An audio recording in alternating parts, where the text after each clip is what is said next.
주기도문 강해 같이 나누고 있습니다. 설교자는요, 자주 하는 착각이 하나가 있습니다. 성도님들이 주중에 지난 설교의 내용을 복습하고 정리해서 오실 거라는 이런 착각을 기대라고 할까요? 기대 이런 꿈을 꾸곤 합니다.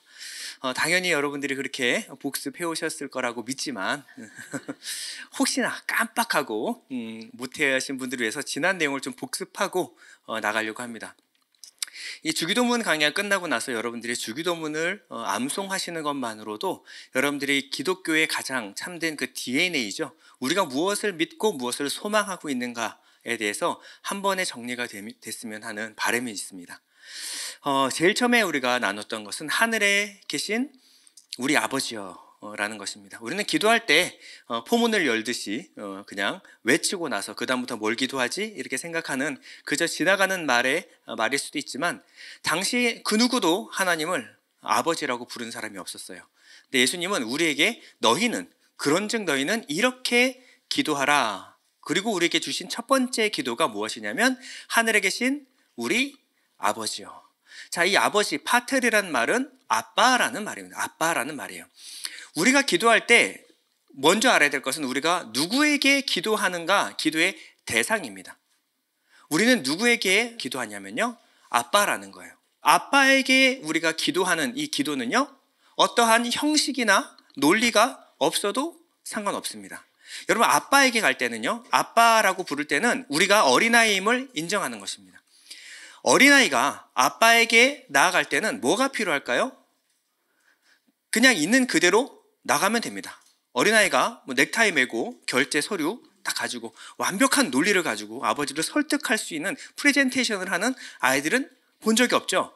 아이는 그냥 아빠한테 나아가서 자기 필요를 그냥 아랠 뿐입니다. 자기의 마음을 나눌 뿐이에요. 우리가 그렇게 긴장해서 나아갈 뿐이 아니라는 거예요. 하늘에 계신 우리 하나님은요, 상감마마가 아니라는 겁니다. 주상전하가 아니에요. 아버지한테 얘기할 때 하늘에 계신 우리 아버지가 전능하신 이런 얘기를 할 필요도 없고요. 주시옵소서 이런 얘기 할 필요도 없어요. 아빠한테는 그냥 마음을 나누면 됩니다. 그리고 아빠는요, 내 필요를 내가 말하기 전에 다 아신다라는 전제가 있는 거예요. 전혀 관계없는, 나를 잘 모르는 분에게 나가는 것이 아니라 나를 낳으시고 기르시는 분, 나를 여기까지 있게 하신 분이 바로 그 아빠입니다. 그럼 그걸 다 아는 전제 조건에서 거기서부터 시작하는 거예요. 친밀한 관계에서부터 시작하는 것이 우리의 주 기도입니다. 우리를 사랑하신 아빠가 오면요, 보통은 이제 종은요, 주인이 오면 제가 주인이 뭘 할까요? 긴장을 하죠. 근데 아빠가 오면요, 아이들은 제일 먼저 뭐 할까요? 뛰어나가서 그냥 아빠 품에 덥석 안깁니다. 이게 아빠예요. 아빠는 그 자녀에게 그 자체로 안겨서 쉴 수 있는 넓은 품입니다. 아빠가 자녀에게 원하는 것은요, 다른 게 아니에요. 자녀가 건강하게 잘 자라는 겁니다. 다른 거를 기대하지 않아요. 아버지가 잔소리를 하는 이유는요, 다 잘 되라고 그러는 겁니다.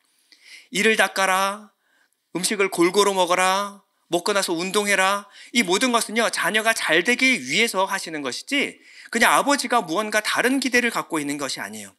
아버지의 뜻은 우리가 잘 되는 것입니다. 하나님 아버지가 우리에게 기대하는 것, 주일날 나와서 예배 드려라, 헌금 생활해라, 봉사해라, 그리고 의롭게 살아라. 이 모든 것은 우리의 영혼에 유익하기 때문에 그렇습니다. 근데 이 모든 일 가운데 가장 중요한 것은요, 우리에게 주신 그 생명, 영생을 더 풍성히 누리며 살아가는 것입니다. 우리 신앙생활에서 가장 중요한 것은 우리에게 주신 그 생명을 유지케 하고 그것을 더 풍성히 누리는 데 관심이 있지, 하나님을 위하여, 하나님을 기쁘시게 하기 위하여 우리가 힘겹게 수고하는 데 하나님은 관심이 있지 않아요. 하늘에 계신 우리 하나님은 우리의 아빠이십니다. 두 번째는요, 아버지의 이름이 거룩히 여김을 받으시오며 라고 기도해요. 자, 아버지의 이름은 아버지가 누구신지를 한마디로 정확하게 나타내는 것이 바로 이름이라 그랬죠. 하나님이 오해되지 않게 해주십시오. 세상이 하나님이 누구신지 알게 해주십시오. 이 말이 무엇이냐면 아버지의 이름이 거룩히 여김을 받으시오며, 하나님의 이름은요, 에흐예 아쉐르 에흐예, 이것은 한마디로 여호와 하나님으로 요약이 됩니다. 이 여호와는 하나님께서 예슈아, 예수로 자신을 나타내셨어요. 다른 이름으로 나타내신 적이 없습니다. 하나님은 예슈아로 자신을 드러내셨어요. 이 예수 이름은 두 가지가 있죠. 구원과 임마누엘이에요. 하나님은 자신을 드러냈습니다. 하나님은 어떤 분이시냐면 우리를 구원하시되 무엇에서? 죄에서 우리를 구원하시고, 죄에서 구원하신 이유는 과정이에요.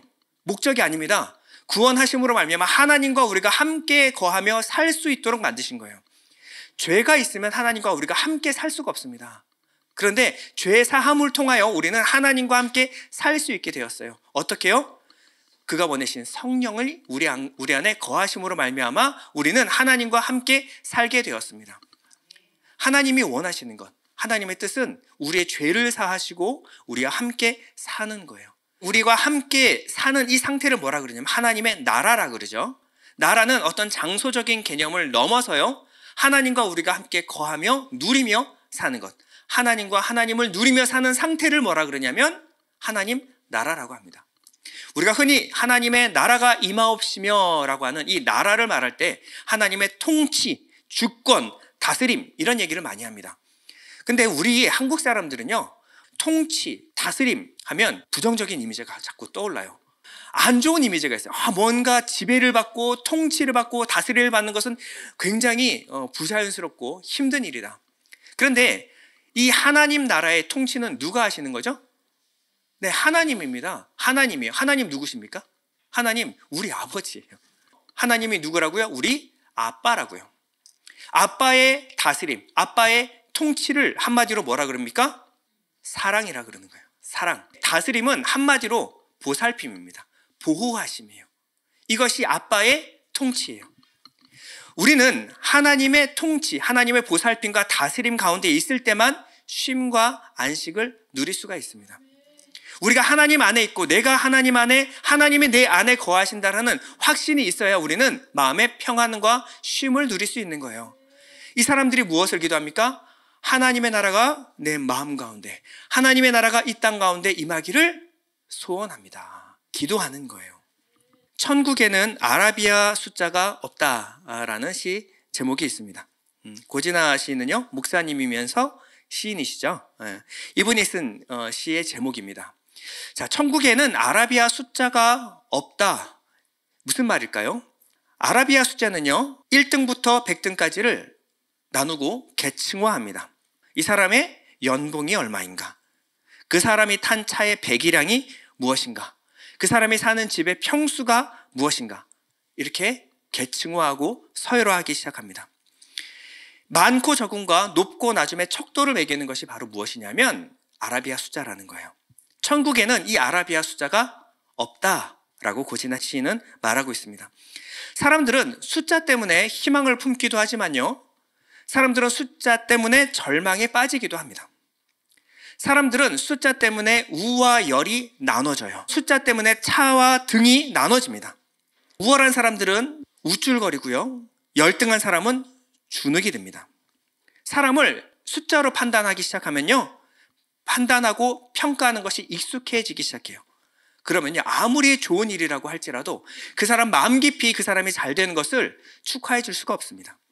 왜냐하면 내 마음 가운데 열등감이 찾아와요. 시기와 질투가 올라옵니다. 승자와 패자가 나눠지는 순간 열등감과 우월의식, 그리고 적대감과 미움, 원망이 떠나질 않는 거예요. 이러한 세상은 하나님의 나라에 허락되지 않습니다. 이 능력주의 사회에서는요, 항상 내 허점과 약점은 가려야 돼요. 이게 드러나는 순간 공격을 받기 쉽습니다. 그리고 남들보다 우월해지기 위한 경쟁, 결승점 없는 달리기를 달려야 합니다. 능력사회에서는요, 연약한 자를 귀하게 여기지 않아요. 능력사회에서는 은혜와 긍휼, 따스함이 깃들어 있지 않습니다. 항상 약하면 모멸, 모욕, 멸시, 천대를 받습니다. 승자들은 자신이 누리는 것을 당연하다고 생각해요. 그리고 자격이 있다라고 생각합니다. 이 사람을 무시하는 것을 당연하다고 생각해요. 내가 그 사람보다 강하니까, 높으니까, 많이 가졌으니까 나보다 못한 사람들을 무시하는 것이 일상입니다. 이것이 인간의 본능이라는 거예요. 도스토옙스키는 시베리아 유형 생활의 일기를 담은 책을 하나 썼는데요. 죽음의 집의 기록입니다. 도스토옙스키는 이렇게 이야기합니다. 권력은 인간을 눈멀게 한다. 사람이 누구라도 인간의 본성상 권력을 소유하면 인간이 눈이 먼다라는 거예요. 이렇게 기록합니다. 포악함은 습관이 된다. 이것은 차차 발전하여 마침내는 병이 된다. 나는 아무리 훌륭한 인간이라 해도 이러한 타성 때문에 짐승처럼 우매해지고 광폭해질 수 있다고 생각한다. 정확히 본 겁니다. 정확히 본 거예요. 인간의 죄성은요, 무언가 권력이 주어지면 그 사람이 나빠서가 아니에요. 내가 이 사람보다 우월하다, 높다라고 생각하는 순간 나보다 못한 사람을 무시하는 것이 일상입니다. 그래서 힘이 있으면요, 골목 상권까지 침범해서 구멍가게의 상권까지 빼앗는 것이 대기업의 마인드예요. 그런데 내가 못나서, 내가 가난해서 그렇다라고 그냥 받아들이는 것이 이 세상의 질서입니다. 이 땅에서는 그래도 열심히 살면 상승할 수 있는 신분 상승의 기회라도 주어졌는데, 하나님의 나라에서 만약에 아라비아 숫자가 들어가면요, 영원이에요. 영원. 한 번 면류관 쓰면 영원히, 한 번 개털 모자 쓰면 영원히 신분 상승의 기회가 주어지지 않습니다. 여러분, 왕관 쓴 사람이 개털 모자 쓴 사람을 언제까지 긍휼히 여기겠습니까? 불평등인데요, 무시하게 되어 있습니다. 하나님의 나라에서는 이것이 허락되지 않는다라는 거예요. 하나님의 나라는 인간의 욕망을 채워주는 것이 아닙니다. 내가 기뻐하는 것이 있는 것이 아니라 하나님이 기뻐하시는 것이 가득한 것이 바로 하나님의 나라예요. 자식들끼리 이런 서열화, 계층화되는 것을 보고 기뻐할 부모가 있을까요? 없습니다. 부모는 다 같이 행복하게 잘 사는 것이 부모의 바람이에요. 우리의 마음은요, 이기심으로 오염되어 있어요. 빗나가 있고 삐뚤어져 있습니다. 이 마음으로 그려낸 하나님의 나라가 진짜 하나님의 나라의 모습일까요? 우리의 어긋난 욕망들이, 하나님의 뜻과 어긋난 이 뜻들이 실현되는 것이 하나님의 나라일까요? 그렇지 않습니다. 우리는 이 땅의 세계관에서 바뀌어야 돼요. 하나님 나라의 세계관으로 변화되어야 합니다. 이 땅의 세계에서는 그것이 옳음이고 당연하지만, 하나님의 나라가 임한 자들은요, 세계관이 바뀌어야 돼요. 세상을 바라보는 눈이 바뀌어야 합니다. 이것은요, 그 전에 내가 꿈꾸던 유토피아에 대한 생각들이 바뀌는 거예요. 그 전에 내가 꿈꾸던 천국이 무너지는 것을 의미합니다. 내 가치관이 죽고요, 세계관이 죽는 거예요. 내 옳고 그름이 바뀌는 것을 말합니다. 우리가 이렇게 바뀌지 않으면요, 절대 하나님의 나라를 우리가 볼 수가 없습니다. 요한복음 3장 3절인데요. 다 같이 읽겠습니다. 시작. 진실로 진실로 내게 이르노니 사람이 거듭나지 아니하면 하나님의 나라를 볼 수 없느니라. 이 땅의 육신이 아니라 거듭나야 돼요. 새로운 육신으로 거듭나야 하나님의 나라를 볼 수가 있습니다. 완전히 다른 세계예요. 예수님은 이 땅에 오셔서 우리의 잘못된 믿음, 소망, 사랑 다 끝내시고 우리의 모든 세계관을 십자가에서 소멸하시고 하나님 나라의 가치관을 우리에게 심어주신 거예요. 이것을 믿음이라고 합니다. 이 믿음으로 바라볼 때만 하나님의 나라를 올바로 이해하고 바라볼 수가 있습니다. 베드로전서 1장 3절인데요. 우리 주 예수 그리스도의 아버지 하나님을 찬송하리로다. 그의 많으신 긍휼대로 예수 그리스도를 죽은 자 가운데서 부활하게 하심으로 말미암아 우리를 거듭나게 하사. 자, 거듭난 증거가 무엇이냐면 산 소망이 있게 하시며 썩지 않고 더럽지 않고 쇠하지 아니하는 유업을 있게 하시나니 곧 너희를 위하여 하늘에 간직하시는 것이라. 하늘과 땅은 달라요. 땅의 원칙, 땅에서 소망하던 것과 하늘은 다릅니다. 그래서 아버지의 이름은 거룩한 분입니다. 하나님 아버지는 다른 어떠한 종교의 신과도 다릅니다. 이 아빠의 통치가 이루어지는 것이 바로 하나님의 나라예요. 이 하늘로부터 오는 하나님의 나라를 경험해야만 우리의 믿음이 달라질 수가 있습니다. 인간이 꿈꾸는 천국이 아닌 하나님이 원하시는 하나님의 나라의 완성을 우리가 소망할 수가 있는 거예요. 근데 이것은요, 한 번에 이루어지지 않아요. 한 번에 이루어지지 않습니다. 우리가 거듭나는 순간 가장 주된 이슈들은 하나님이 변화시켜 주시지만 우리의 곳곳에 숨은 아직 나도 알지 못했던 그런 것들이 아직 남아있어요. 이 땅에 잔재들이 남아있습니다. 그래서 이 기도는요, 한 번 하는 것이 아니라 매일 해야 합니다. 하나님의 나라가 내 마음 가운데 임하게 해 주십시오. 하나님의 나라가 이 땅 가운데 임하게 하여 주옵소서. 놀라운 것은요, 지금 복습이 끝났다는 것입니다. 이제부터 본론이 시작되는 것인데요. 네, 여러분들이 만약에 복습을 해온다면 설교가 얼마나 짧아질 수 있을까요? 기대가 됩니다. 네. 자, 오늘은요, 하늘의 뜻이 땅에서도 이루어지리다라는 주제입니다. 자, 기독교는요, 하늘과 땅을 이원화하지 않습니다. 하늘은 하늘이고 땅은 땅, 이렇게 나눠지지 않아요. 하늘에서 이루어진 뜻이 이 땅에서도 이루어지기를 기도하는 것이 바로 기독교입니다. 하늘의 뜻은요, 창세전 하나님의 마음속에 있었던 소망이에요. 이것을 어려운 말로 창세전 예정과 작정, 이렇게 말하는데, 하나님이 소망하시고 하나님이 계획하셨던 것, 이것은 이미 시간을 통과하여 이루어질 것이고 이루어졌습니다. 그러나 이 하늘에서 이루어진 뜻이 땅에서 이루어지기를 우리가 기도하는 거예요. 땅은요, 땅과 땅의 역사는요, 그냥 우연에 의해서 되어지는 것이 아니라 하나님이 계획하신 대로, 뜻하신 대로 그대로 되어지는 것입니다. 계시록을 함께 공부해 보시는 분은 알겠지만, 이 두루마기를 쫙 폈더니 이 역사가 쫙 해석이 되죠. 그리고 마지막 날 하늘이 말립니다. 이것이 두루마리가 말리는 거예요. 두루마리는 처음에 피면요, 맨 앞밖에 보지 못해요. 근데 이것을 이렇게 펼쳐서 보다 보면 점점 끝에까지 이렇게 말아서 볼 수가 있어요. 근데 이것을 두루마리를 한 번에 쫙 피면요, 처음부터 끝까지를 한 번에 볼 수가 있죠. 예, 이것이 바로 계시록입니다. 시작과 끝을 한 번에 보여주시겠다라는 거예요. 그러나 이 모든 시작과 끝은 하나님의 말씀대로, 하나님의 두루마리대로 그대로 되어지는 것입니다. 우발적으로 되는 거 없어요. 우연히 일어나는 거 없습니다. 다 하나님의 작전과 계획대로 되는 거예요. 자, 이렇게 신학적인 용어로 말씀드리면 어렵다 하시는 분들이 있을까봐 예외를 하나 들어왔습니다. 자, 샌드 아트인데요, 한번 보도록 할게요.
샌드아트를 보면요, 머릿속에 기획하고 있는 것들을 손가락으로 표현을 하죠. 근데 흙에다가 그리는 대로 그대로 되어집니다. 다윗의 시편은 이렇게 기록하고 있습니다. 주의 손가락으로 만드신 주의 하늘과 주가 베풀어 두신 달과 별을 보니. 자, 이 손가락으로 하나님이 기록하시는 대로 여기는 그대로 되어지는 거예요.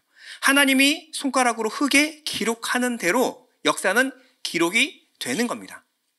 우리가 봤을 때는 우연히 무언가 발생하는 것 같고 무엇이 소멸되는 것 같고 무엇이 사라지고 또다시 무엇은 이야기가 쓰여지는 것 같이 보이지만 이 모든 것을 기획하시고 계획하시고 경륜해 나가시며 이끌어 나가시는 분이 바로 하나님이라는 거예요. 우리는 보이지 않는 하나님의 손가락을 볼 수 있어야 합니다. 이것이 바로 하나님의 하늘의 뜻이 이 땅 가운데 실현되는 과정인 거예요. 우리가 그 손가락을 보면요, 하나님의 통치와 다스림 안에 우리가 들어갈 수 있는 겁니다. 우리가 그냥 우발적으로 무언가 우연히 일어난다라고 한다면 하나님을 우리가 보지 못하는 거예요. 그러나 우리 일상 가운데 일어나는 모든 일이 하나님이 계획하시고 하나님이 만들어 나가는 모든 그림이라고 우리가 본다면요, 우리는 눈에 보이는 것에 속지 않아요. 이 모든 것을 만들어 나가시는 하나님을 보고 신뢰할 수가 있습니다. 하나님은 이미 하늘의 뜻을 우리 가운데 이미 실현하셨습니다. 그게 뭐예요? 우리를 죄에서 구원하시고 성령을 주심으로 말미암아 하나님의 나라가 우리 마음 가운데 이루어졌어요. 하늘의 뜻이 이 땅 가운데 이루어진 겁니다. 이 하늘이 이루어지는 곳마다 하늘이라고 부르는 거예요. 하나님이 거하시는 곳, 하늘. 여러분들은 지성소를 가진 하늘들입니다. 우리들 가운데 하나님이 사시는 거예요. 이것이 바로 하나님의 뜻입니다. 이 하나님의 뜻이 이 땅 가운데 이루어질지어다. 우리가 이것을 기도해야 되는 거예요. 하나님을 아빠라고 부르는 우리 모두는요, 하나님의 자녀입니다. 하나님의 자녀는요, 혈통으로나 육정으로나 사람의 뜻으로 나지 아니하고 오직 하나님께로 하나님의 뜻 가운데 난 자들이에요. 우리는 우리의 뜻, 사람의 뜻으로 사는 것이 아니라 하나님의 뜻대로 사는 자들이 바로 하나님의 자녀라는 거예요. 이 하나님의 자녀는 이 땅의 떡만이 아니라 하늘의 양식을 구합니다. 하나님의 자녀들은 이 땅을 살아가면서 내가 유혹과 시험에 빠지지 않기를 기도하게 되어 있는 거예요. 부모가 없는 사람들은 자기 마음대로 살면 돼요. 부모가 없는 사람들은 눈치 볼 필요 없습니다. 내가 원하는 대로 그냥 하면 돼요. 그것이 옳든 내게 재앙을 불러오든 그냥 한 치 앞만 보고 삽니다. 그러나 우리는요, 하늘을 보고 살아요. 하나님의 뜻인가 아닌가를 항상 눈치를 살피는 거예요. 제가 이 말씀을 묵상하다가 어서와 한국은 처음이지를 봤는데 여기에 볼리비아에서 사는 포르피라는 소년을 봤는데 너무 귀여운 거예요. 참고로 포르피가 사는 곳은 산악지역입니다. 그러니까 이 아이는 바다를 본 적이 없어요. 바다를 그냥 그림으로 상상으로만 봤지 바다를 직접 본 적이 없어요. 근데 이 포르피가 뷔페집에 갔는데 해물 스파게티에 들어가 있는 홍합을 처음 먹어보는 겁니다. 너무 맛있는 거예요. 너무 맛있대요. 그리고 나서부터는 뭐 하냐면 홍합만 골라서 담기 시작했어요. 막 홍합을 담고 하나 더 해서 입에다 넣었는데 아니나 다를까 더 맛있는 거죠. 와, 확실하다. 그리고 나서 이 아이가 다 먹고 남은 홍합 껍데기를 집에 가져가고 싶은 거예요. 홍합을 처음 맛봤기 때문에 이 날을 기념하고 싶은 거죠. 우리에게는 그냥 버려야 될 쓰레기인데 그 아이의 눈에게는 이 홍합 껍데기가 보석함처럼 보였습니다. 너무 이쁜 거예요. 너무 소중한 거예요. 그래서 아버지한테 물어봅니다. 아버지 이거 집에 가져가도 돼요? 그랬더니 다 먹고 난 이 지저분한 홍합 껍데기를 왜 가져가냐는 거예요. 아버지가 뭐하러 가져가 그거를 뭐하러 가져가? 그랬더니 이러지도 못하고 저러지도 못하고 포르피가 아버지를 계속 눈치를 보면서 자신의 의지를 표명하는 거죠. 나는 홍합 껍데기를 꼭 가져가야겠습니다. 내 생각으로는 그게 맞아요. 너무 좋을 것 같아요. 그런데 부모가 있는 자녀들은요, 누구의 눈치를 봐요? 부모의 눈치를 봅니다. 대수롭지 않은 거예요. 그냥 주머니에 넣으면 되는 거예요. 근데 그거 하나도 아버지의 눈치를 봐요. 아버지 이렇게 해도 될까요? 허락이 떨어지지 않으면 못하는 겁니다. 부모가 없는 사람은 자기 마음대로 하고 살지만 자녀들은, 하나님을 아빠로 둔 자녀들은 아버지의 뜻을 항상 살피게 되어 있어요. 내가 보기에는 옳아 보이죠. 내 느낌과 내 생각을 따르고 싶은 유혹이 찾아옵니다. 그런데 항상 무엇을 거쳐요? 이게 하나님 뜻입니까? 아빠 그래도 돼요? 이것을 항상 물어보게 되어 있어요. 왜냐하면 하나님의 뜻은 자주 우리의 뜻과 어긋납니다. 우리 생각은 그래도 될 것 같지만 하나님은 생각이 다를 수가 있어요. 자, 이사야 55장 8절에서 9절인데요. 여러분 다 같이 한 목소리로 읽어보겠습니다. 시작. 이는 내 생각이 너의 생각과 다르며 내 길은 너희의 길과 다름이니라. 여호와의 말씀이니라. 이는 하나님이 높음같이 내 길은 너희의 길보다 높으며 내 생각은 너희의 생각보다 높음이니라. 자, 강조하는 게 무엇이냐면 내 생각은 너희 생각과 다르고 다름이니라. 내 길은 너희 길보다 높으며 높음이니라.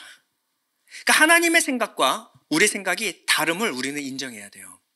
내 뜻을 하나님의 뜻과 바꾸면 안 됩니다. 내 뜻이 곧 하나님의 뜻. 여러분 이렇게 생각하시면 안 돼요. 우리의 마음은 빗나가 있습니다. 우리 마음은 이기적이고 여전히 세상을 살아가면서 오염되어 있어요. 이 마음을 가지고 이것이 하나님도 기뻐하시는 뜻이다 확신할 수 있을까요? 뭐가 잘못된 것은 당연히 하나님의 뜻이 아니다라고 확신할 수 있지만 주의해야 되는 것은요, 우리의 오름입니다. 내가 옳다고 생각하는 것이 하나님도 그렇게 생각할 거라고 우리가 생각하는 거예요. 자, 그러면 오름도 못 믿겠고 그름도 못 믿겠고 그럼 하나님의 뜻을 어떻게 할까요? 자, 문제는요, 하나님의 뜻을 아는 것이 매우 어렵다는 거예요.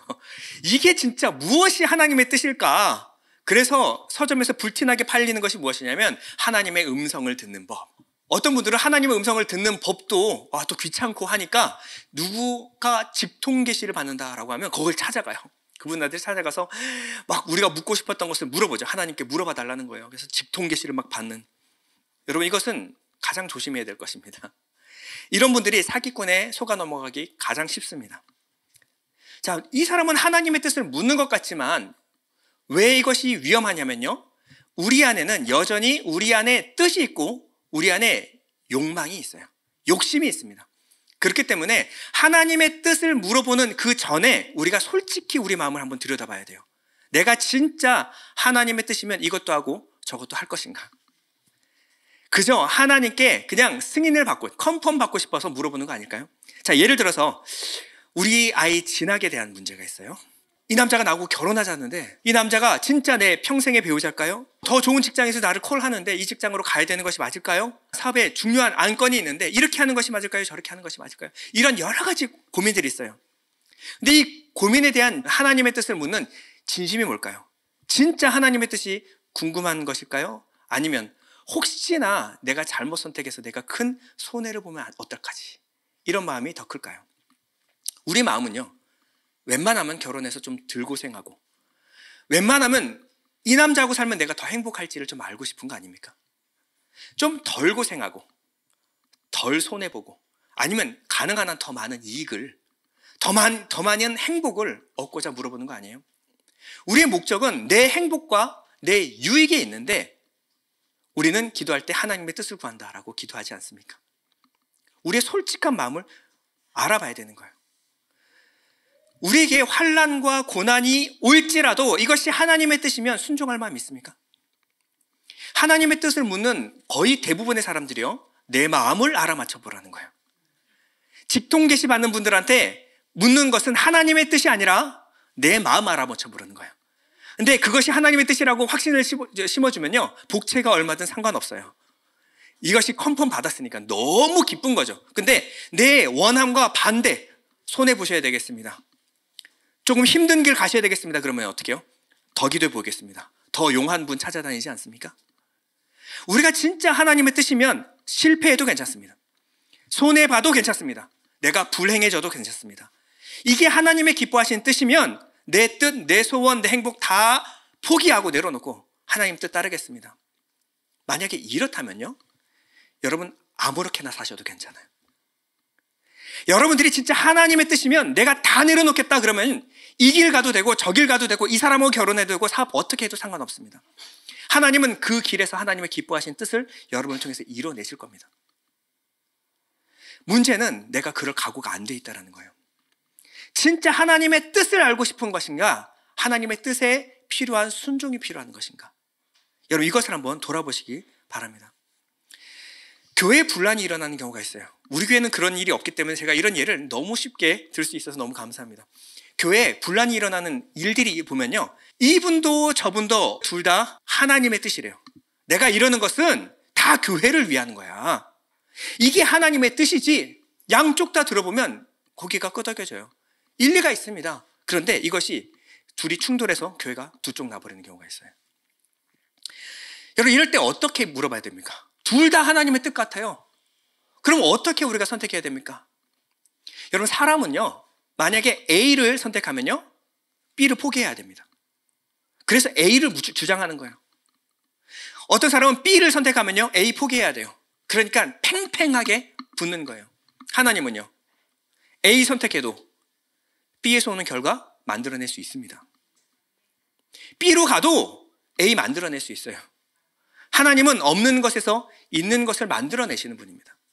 하나님은 사막에 길을 내시고 강을 내시는 분이에요. 꼭 A로 가야 하나님의 뜻이 이루어질까요? 아니에요. B로 가야만 하나님이 기뻐하실까요? 아니라는 거예요. 나는 A로 가면 안 될 것 같지만 A로 가면 거기서 또 하나님의 뜻이 이루어집니다. 우리가 하나님을 너무 몰라요. 그래서 내가 하나님의 뜻을 위하여 뭔가 정의의 사도가 돼서 내가 이 의를 실현하리라, 내가 하나님의 뜻을 실현하리라. 여러분, 여러분이 안 해도 하나님의 뜻이 이루어집니다. 여러분, 정의의 사도가 되지 마십시오. 만약에 둘 다 하나님의 뜻이다 그러면요, 잠잠히 기도하십시오. 그리고 기다리십시오. 내가 하나님의 뜻 안 해도 하나님이 하나님의 뜻 이루어 나가십니다. 아니, 반대로 내가 하나님의 뜻을 정면으로 반대해도요, 하나님은 하나님의 뜻 이루어 나가십니다. 내가 이래도 저래도 이루시는 분은 하나님이에요. 내가 꼭 이루어야 된다는 생각을 버리시기 바랍니다. 하나님의 뜻은 교회가 하나 되는 거예요. 이건 확실한 뜻입니다. 그 외에 교회가 어디로 가느냐? 이래도 저래도 하나님이 거기서 하나님의 기뻐하신 뜻을 이루실 줄 믿습니다. 우리가 기도할 때, 하나님의 뜻을 구할 때 우리는요, 이 A냐 B냐를 물어요. 근데 하나님은요, 그 모든 결정, 이 갈등을 통하여 무엇을 원하실까요? 하나님을 신뢰하기를 원하시는 거예요. A, B, 이래서 하나님의 뜻을 이루겠다. 여러분, 이 생각을 버리시라는 거예요. A로 가도 하나님의 뜻이 있고요, B로 가도 하나님의 뜻이 있어요. 근데 만약에 우리가 하나님을 제대로 모르면요, 그 길 갈 때 얼마나 갈등이 많을까요? 아, 괜히 A로 왔어. B로 갈 걸. 이 남자가 아니었어. 결국 이 남자의 뒷모습을 내가 못 봤지 뭐야. 머리가 빠지네. 뭐 이러면서 뒤에 후회할 수 있어요. 여러분, 이것은요, A냐 B냐가 아니라 하나님을 신뢰하지 못하는 것입니다. 여러분들이 어디로 가든 하나님 동행하십니다. 그리고 여러분들의 모든 선택을 통하여 하나님은 하나님의 뜻을 이루신다라는 거예요. 문제는 내가 하나님을 신뢰하지 못한다라는 거예요. 문제는 하나님의 뜻보다 내 뜻이 더 중요하다라는 거예요. 내 행복이 중요하고 내 유익이 중요하다라는 거예요. 우리는 하나님의 뜻이 무엇인가를 앞서서 하나님을 더 깊이 알아야 돼요.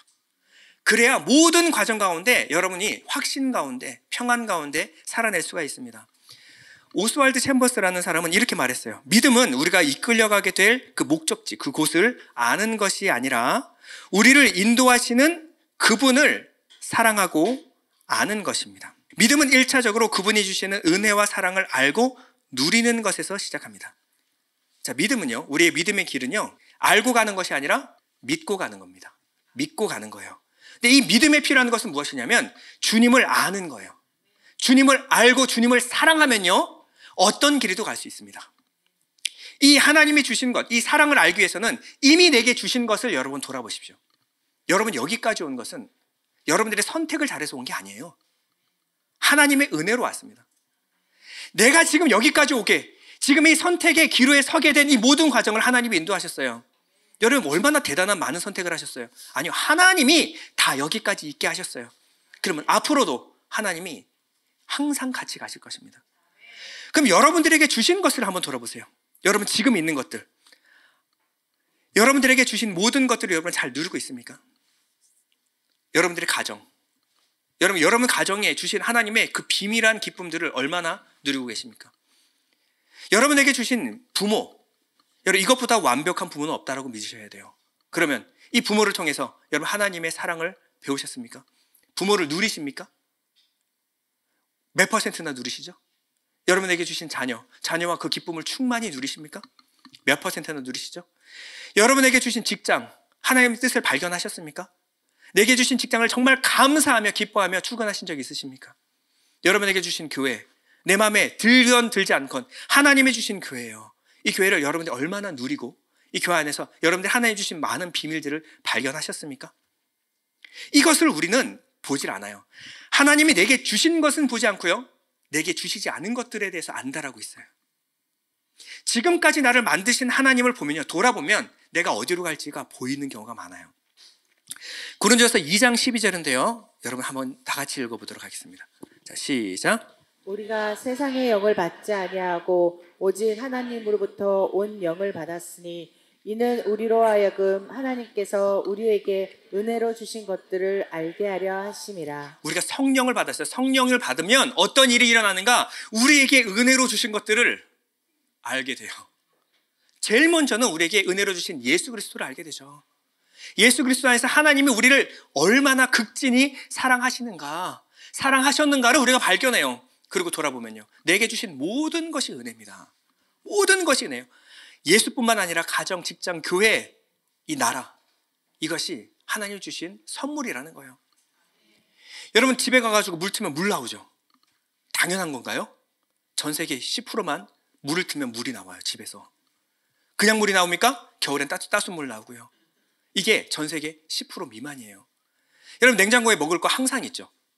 그렇죠? 이게 당연한 겁니까? 전 세계 10% 미만이에요. 여러분 가고 싶은 곳 어디든지 갈 수 있는 차가 있습니다. 교통수단이 너무 잘 돼 있어요. 어느 나라나 그럴까요? 아니요. 볼리비아에서 온 겐 포르피는 바다를 보지 못했어요. 여러분 이게 당연한 겁니까? 우리는 바다 누리는 것들이 너무나 넘쳐나요. 근데 우리는요, 우리 속에서 울화, 불화, 불평, 불만이 끊이지 않습니다. 정말 부족해서일까요? 정말 부족해서일까요? 아니요. 주신 것들의 감사함이 사라졌기 때문에 그렇습니다. 그러면 이런 긍정적인 것들 말고 하나님 내 삶을 잘 모르셔서 그렇습니다. 목사님 내 삶이 이렇지가 않아요. 우리 삶에 부정적인 일들이 환난과 고난 핍박이 일어날 경우가 있어요. 이걸 어떻게 해야 됩니까? 이것도 하나님 뜻입니까? 하나님 우리 사랑하신다면서요. 근데 왜 내 삶에는 이러한 환난과 고난 핍박이 그치질 않는 겁니까? 제가 이 본문을 묵상하면서 읽은 책이 있는데 땅에서 하늘처럼이라는 책이에요. 책 제목이 그냥 그쵸? 땅에서 하늘처럼. 그래서 펼쳐들었는데 괜히 봤어요. 이렇게 마음이 불편한 책인 줄 몰랐어요. 이어령 선생님의 딸 이민아 씨가 있는데 변호사이면서 나중에 알고 보니까 목사님이 되셨더라고요. 예. 이민아 씨가 2012년 53세의 나이로 세상을 떠나기 전 마지막 유작이 바로 땅에서 하늘처럼이라는 책입니다. 이민아 씨는요 너무 똑똑해요. 봐도 미국 변호사고 검사고 굉장히 똑똑하죠. 예. 그리고 외모도 참 이쁜 분입니다. 그런데 어쩌면 이 한 사람에게 이렇게 많은 고난을 주실 수 있나 라는 생각이 들었어요. 결혼 5년 만에 파경을 맞습니다. 첫 번째 결혼이 박살이 납니다. 혼자 살아보려고 발버둥 치고 있는 가운데 하나님은 갑상선 암을 주셨어요. 그리고 재혼해서 낳은 그 아이가 자폐아 판정을 받습니다. 시간이 지나서 망막 손상으로 인해서 실명의 위기가 찾아왔어요. 그리고 26살 난 큰아들이 갑작스럽게 죽습니다. 그리고 말기 위암 판정을 받게 돼요. 그리고 때일은 죽음을 맞이합니다. 여러분 이게 한 사람에게 일어난 고난이에요. 아니 하나님은 이런 분이라면 정말 복을 주셔서 하나님의 일을 좀 힘있게 할 수 있도록 도와주셔야지. 이 하나님이 오히려 방해하는 것 같지 않아요? 하나님이 길을 좀 막는 것 같지 않습니까? 이러한 고난 가운데 살아가는 이민아 씨를 보고 이어령 선생님이 그럽니다. 야, 그러고도 기도가 나오냐? 야, 네가 믿는 하나님이 어떻게 너한테 이런 고난을 줄 수가 있어?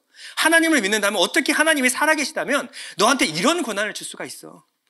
그런데 이 고난 앞에 고난에 임하는 이민아 씨의 모습을 보고 이어령 씨, 이 사람이 시대의 지성인이죠. 이분이 거듭나기 시작합니다. 회심하는 계기가 되었어요. 저는요, 이 책을 읽으면서 저는 오히려 시험에 들었어요. 하나님이 이 이민아 씨에게 놀라운 기적을 체험하게 해주십니다. 왜냐하면 망막 손상을 기적적으로 치유해 주세요. 의사도 포기했어요. 근데 하나님이 기도로서 망막 손상을 치유해 주셔서 눈을 볼 수 있도록 해주셨습니다. 그러면 그 일 있고 난 뒤에 며칠 만에 큰아들의 죽음을 일어날 큰아들의 죽음을 막을 수는 없었을까요? 왜 하나님은 안 그러셨을까요? 아니, 의사가 못 고치는 병을 고쳤으면 왜 위암은 고치지 않으셨을까요? 아니, 이것도 하실 수 있으시면 저것도 하실 수 있는 분이잖아요. 왜 하나님은 그러셨냐라는 거예요. 근데 이민아 씨가 이렇게 고백을 합니다. 저를 사랑하시는 능력의 아버지 하나님이 그동안 저의 질병을 여러 번 고쳐주셨기 때문에 또 고쳐주시리라고 믿습니다. 저는 여기서 아멘 했어요. 그러나 어떤 이유에서든지 이 땅에서 그 치유를 온전히 다 받아 누리지 못하고 내 몸이 죽는다 해도 저는 예수님을 믿는 자는 죽어도 살겠고 살아서 그를 믿는 자는 영원히 죽지 않는다는 하나님의 말씀을 믿습니다. 신뢰합니다. 이분은요, 자신이 기대하는 결과와 상관없이 하나님이 일하실지라도 누구를 신뢰해요? 하나님을 신뢰하는 거예요. 나는 이게 믿고 이게 옳다라고 믿지만 하나님이 아니다 하면요, 그게 맞습니다. 하나님을 신뢰하는 거예요. 이민아 씨는 숨을 거두기 전에 어느 인터뷰에서 이렇게 얘기를 합니다. 제가 오늘 죽는다면 오늘이 세상을 떠날 가장 완벽한 순간이기 때문일 것입니다. 이해가 가십니까? 저 4번, 5번 읽었어요. 제가 오늘 죽는다면 오늘이 세상을 떠날 가장 완벽한 순간이기 때문일 것입니다. 그러나 하나님이 부르는 그날까지는 땅끝에 선 아이들 가슴에 사랑을 심어주고 싶습니다. 저는 이분의 말에서 하나님에 대한 무한 신뢰를 느꼈어요. 내가 오늘 죽는다 할지라도 내가 오늘 죽는다면 그것이 제게 가장 완벽한 순간이기 때문에 그렇습니다. 우리는 고쳐주셔야 된다고 믿고 불행하지 않아야 된다고 믿고 죽지 않아야 된다고 믿어요. 우리 기도하십시오. 그러나 어떠한 응답이 떨어져도 여러분 순종할 마음이 준비가 되어 있습니까? 그리 아니하실지라도 여러분에게 어느 날 문득 죽음이 찾아온다 할지라도 지금까지 나를 사랑하신 하나님의 사랑에 의심을 품지 않고 신뢰할 믿음이 있습니까? 사람들은 그래요. 내가 아니면 누가 하나님의 일을 하랴. 착각하지 마십시오. 내가 지금 죽어도 하나님의 일은 되어집니다. 내가 아니면 누가 하나님의 일을 도와주겠는가? 하나님은 중요한 일을 하고 있습니다. 착각하지 마십시오. 내가 죽으면요 더 놀라운 사람들을 통해서 일하십니다. 하나님의 뜻은 내가 하나님의 일을 돕고 내가 하나님의 일을 실현하는 데 있지 않아요. 아빠이신 하나님이 내게 기대하시는 것은요, 무언가 대단하고 위대한 일을 하는 것보다 나를 성숙하게 만들어 나가시는 그것에 관심이 있어요. 하나님의 일은 하나님이 하세요. 근데 하나님이 내게 기대하는 것은요, 내가 하나님을 신뢰하고 하나님을 사랑하고 하나님을 더 믿는 것으로 성숙해 나가길 원하는 거예요. 그게 하나님의 일입니다. 여러분 손에 가슴에 손을 대고 한 번 더 얘기하겠습니다. 너나 잘하세요. 오늘 좀 말 바꿔서 너나 잘 되세요. 네, 다른 거 뭔가 그게 아니라 하나님이 원하시는 것은 여러분이 잘 되고 범사에 기뻐하는 것입니다. 어떠한 순간이 와도 하나님을 신뢰하고 그 가운데서 하나님을 믿고 신뢰함으로 기쁨을 놓치지 않는 것, 이게 하나님이 원하시는 거예요. 하나님이 사랑하시고 하나님이 기뻐하시는 것, 이것을 동참하게 되면요, 이제서야 하나님이 원하시는 그 긍휼한 마음을 이해하기 시작합니다. 하나님은요, 우리가 성숙하고 나서 하나님의 뜻을 살펴보면요, 하나님은 옳은 일을 하기를 원하시지 않아요. 하나님은 사랑하기를 원하십니다. 이건 두 가지는 다른 일이에요. 하나님은 위대한 일을 하기를 원치 않으십니다. 하나님은 한 소자를 긍휼히 여기길 원하세요. 하나님의 뜻은 단 한마디로 요약하면 사랑입니다. 그냥 사랑이 아니라 하나님의 마음을 품고 사랑하는 거예요. 이 사랑을 뭐라 그러냐면 긍휼이라고 하는 거예요. 긍휼. 긍휼은 나를 사랑하는 것이 아니라 다른 사람을 사랑하는 것입니다.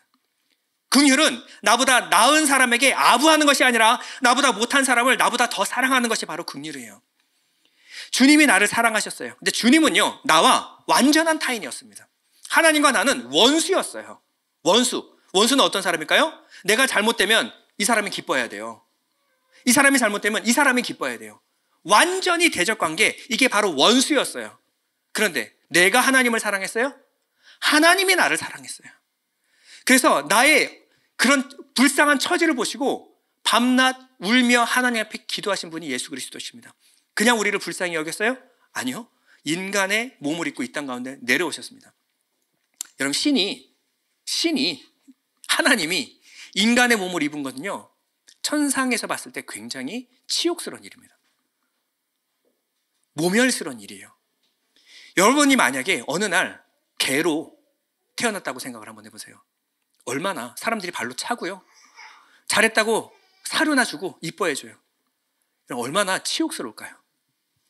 하나님이 인간의 몸을 입으신 것은 사람이 개의 몸을 입은 것보다 더 치욕스러운 일입니다. 전지전능한 하나님이 하늘의 모든 그 권세를 다 내려놓으시고 인간의 몸을 입고 이 땅 가운데, 그리고 양 밥통에서 태어나셨어요. 왜 그러셨을까요? 나를 사랑하시기 때문에. 여러분, 그것이 옳습니까? 하나님의 아들이, 죄 없으신 하나님의 아들이 십자가에서 돌아가시는 것이 옳습니까? 정의예요? 아니요. 옳지 않습니다. 근데 이걸 뭐라 그러냐면 사랑이라 그러는 거예요. 하나님은 옳은 일을 하기를 원하시지 않아요. 죄인을 위하여 의인이 죽는 것이 옳습니까? 옳지 않아요. 근데 그것을 사랑이라고 그러는 거예요. 그냥 사랑이 아니라 긍휼이라고 말하는 겁니다. 예수께서는 우리를 위하여 자신의 생명을 내어주셨어요. 옳기 때문이 아니라 사랑하기 때문에 그렇습니다. 그 고통을 기꺼이 받아들이셨어요. 왜? 사랑하니까. 베드로전서 1장 3절인데 우리 주 예수 그리스도의 아버지 하나님을 찬송하리로다. 그의 많으신 무엇대로? 긍휼대로 예수 그리스도를 죽은 자 가운데서 부활하게 하심으로 말미암아 우리를 거듭나게 하사 우리에게도 이 산 소망이 있게 하시며, 소망 없던 우리에게 소망을 주셨어요. 이 모든 일이 하나님의 긍휼로 말미암은 일입니다. 하나님은 우리에게 하나님의 마음을 주셨어요. 그것이 바로 성령입니다. 여러분들이 성령을 받았다면 여러분 안에 이 결핍, 긍휼이 터져 나와야 돼요. 하나님이 불쌍히 여기시는 마음이 여러분 가운데 들어와야 합니다. 복을 받은 자는 심령이 가난하고 줄이고 목마른 사람입니다. 우리가 만약에 타인의 고통을 보고도 아무런 마음속에 도와줘야 된다라는 불쌍히 여기는 마음이 없다면 여러분들이 영적으로 문둥병에 걸린 겁니다. 문둥병은 죽어가고 있는데 죽어가고 있는지도 몰라요. 아무런 감각이 느껴지지 않는, 감각이 상실된 거예요. 여러분, 세상에는요, 부모를 잃은 자녀들이 있습니다. 아니, 전혀 생각지도 못한 비극을 당해서 이유도 알 수 없이 고통과 상처를 겪고 있는 사람들이 있어요. 가정에서 깊은 상처를 받은 사람이 있습니다. 부모로부터 방치를 받았어요. 학교에 갔는데 따돌림을 받습니다. 학교에서 상처를 받아요. 꿈꾸는 것 자체를 죄시하는 사회를 만나서 꿈을 잃어버린 청년들이 많습니다. 남 모르게 경제적인 고통 가운데 살아가는 사람들이 너무나 많아요. 여러분, 그들을 보면서 하늘의 뜻이 이 땅 가운데 이루어지이다 기도하고 계십니까? 우리가 세상의 모든 고통을 다 짊어질 수는 없어요. 우리는 전적으로 무능력함을 고백해야 합니다. 그건 마땅한 거예요. 그러나 우리에게 다가오는 고통받는 사람들, 내 주변에 있는 그 사람들을 긍휼히 여겨 마땅합니다. 이것은 당연한 거예요. 하나님의 긍휼이 나를 통해서 흘러나가야 합니다. 예수 믿는 사람들은 그래서 복을 많이 받아도 줄이고 목마름을 벗어나지 못하는 거예요. 그래야 마땅한 거예요. 하나님 없이 살아가는 이 사회를 보면서, 세상을 보면서 안타까운 마음에 줄이고 목말라야 마땅한 겁니다. 불의한 사회, 불의한 구조를 보면서, 그 가운데 고통당하고 있는 사람들을 보면서 여러분 마음속에서 긍휼이 쏟아져 나와야 돼요. 불의한 행태를 행하는 사람들을 보면서 여러분 가운데 아무렇지도 않게 덮어놓는 이 마음이 허락되지 않아야 합니다. 성령이 침묵하지 못하게 만드셔야 돼요. 하나님, 이 고통받는 사람들에게 하나님의 나라가, 하늘의 뜻이 이루어지기를 소원합니다. 이 사람들을 생각하면서 안타까워서 잠을 설쳐야 구원받은 사람들이에요. 잊혀지지가 않아야 돼요. 간절한 마음으로 기도해야 합니다. 하나님, 타락한 이 세상 가운데 사탄의 악한 뜻으로 말미암아 그들이 상처받지 않도록, 이 세상이 악한 그 불의한 세상에 지배당하지 않도록 하나님을 알게 하시고, 이 불의한 세상에서 사랑 없는 사람들에게 내게 일어난 놀라운 기적이, 내게 일어난 놀라운 변화가 그들 가운데도 있게 하여 주옵소서. 이것이 무엇이에요? 하늘의 뜻이 이 땅 가운데도 이루어질지어다. 결론입니다. 하늘의 뜻이 이 땅 가운데 이루어질지어다. 이 기도는 위험한 기도입니다. 이 땅을 살면서 하나님이 어떠한 분인지, 하나님이 무엇을 기뻐하고 무엇을 아파하시는지를 아는 거예요. 이제는 내 뜻보다 하나님의 아파하는 마음이, 하나님의 원하시는 뜻이 더 중요한 사람, 이 사람이 드릴 수 있는 거예요. 나를 그 뜻에 내어드리는 사람이 드릴 수 있는 기도입니다. 이 사람은요, 삶의 목적이 바뀌어요. 이 사람은 살아가는 방법이 바뀌고요, 살아가는 방향이 바뀔 겁니다. 완전히 뒤집힐 거예요. 이런 뒤집힘을 당할 준비가 되어 있습니까? 이 사람만 감히 입을 열어 이 기도를 드릴 수 있어요. 하늘의 뜻이 이 땅에서도 이루어지길 원합니다. 이 기도는 유전자 속에 있는 우리의 죄악된 마음, 오염된 마음, 이기적인 마음으로는 절대 드릴 수 없는 초자연적인 기도예요. 내 소원, 내 뜻을 위해서는 부르짖어 밤낮 3일 금식하며 기도할 수 있지만, 내 주변에 고통받는 한 사람을 위하여 여러분 3일간 울어본 적이 있습니까? 오직 이 성령을 받은 사람만 드릴 수 있는 초자연적인 기도가 바로 하늘의 뜻이 이 땅 가운데 이루어질지어다. 하나님의 마음, 성령 받은 사람만 드릴 수 있는 기도예요. 여러분들은 이렇게 기도하셔야 됩니다. 하나님의 뜻이 내 뜻보다 더 중요합니다. 하나님의 뜻이 가장 중요합니다. 하나님의 행복이 내 행복보다 더 중요합니다. 하나님이 기뻐하신다면 제가 그 길 가길 원합니다. 내일 무엇이 기다리고 있는지 저는 알지 못하지만 하나님을 의지하고 가겠습니다. 하나님이 인도하시는 대로 가겠습니다. 다만 하나님 아버지, 하늘의 뜻이 이 땅 가운데 이루어질 때 내가 사용받기를 원합니다. 하나님이 이루실 수 있지만 하나님의 마음을 안 이상 하나님의 뜻을 이루는 사람 되게 해주십시오.